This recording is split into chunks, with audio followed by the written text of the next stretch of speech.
Mas como é que você termina, então, na presbiteriana? Né? Com essa história toda do seu pai, da Batista e tal. Como é que você vai para a presbiteriana? Eu fui ordenado pastor batista.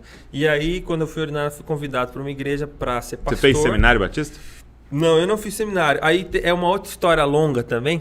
A gente pode contar ela depois. A gente pode contar ela depois. Mas é o seguinte, eu fui ordenado pastor batista e aí eu fui pastor da Igreja Batista Reformada, porque aí nesse meio tempo também tem a história de como nós nos desligamos da igreja da CBN, lá da convenção, na verdade, e viemos para a Igreja Batista Reformada. E aí eu fui pastor lá, depois eu fui plantar uma igreja em Guaratinguetá, no interior de São Paulo. Aí eu já era casado. Era um grupo de universitários, era uma proposta de fazer uma igreja que dialogasse com universitários e tal, você sabe bem disso. E aí, com 2 anos de plantação, eu recebi um convite da Igreja Presbiteriana de Alphaville para incorporar o corpo docente da igreja. E aí eu fiz a portabilidade. Na Claro pra ti. Na verdade, assim... Mas não é comum, né? Não é comum. Nem a igreja presbiteriana receber ministros de outras denominações e nem nem pessoas de outras denominações irem para a igreja presbiteriana já como pastor. Assim, sim. É muito lá dentro da igreja presbiteriana a gente tem um processo bem rigoroso, né, para a formação de líderes, de pastores especificamente.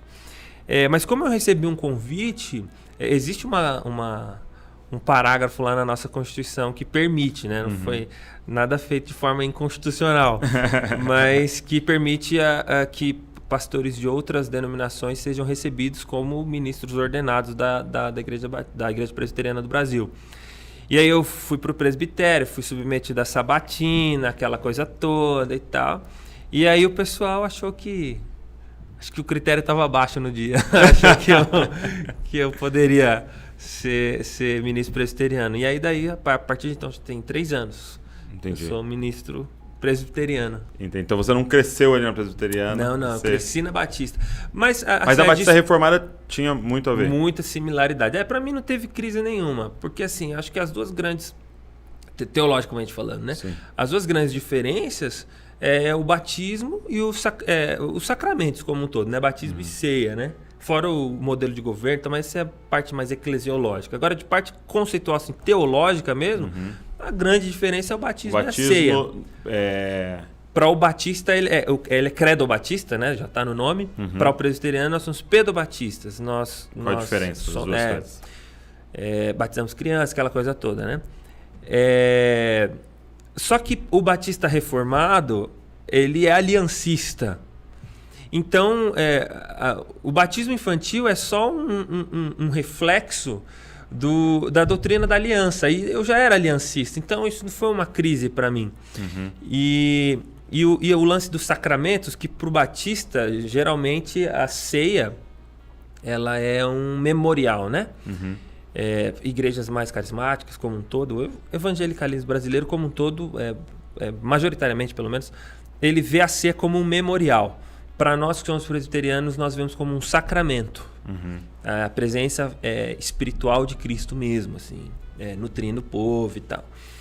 E meio de graça e coisa e tal. E para o batista reformado já é assim. Então, a diferença do batismo para o batista reformado basicamente é essa.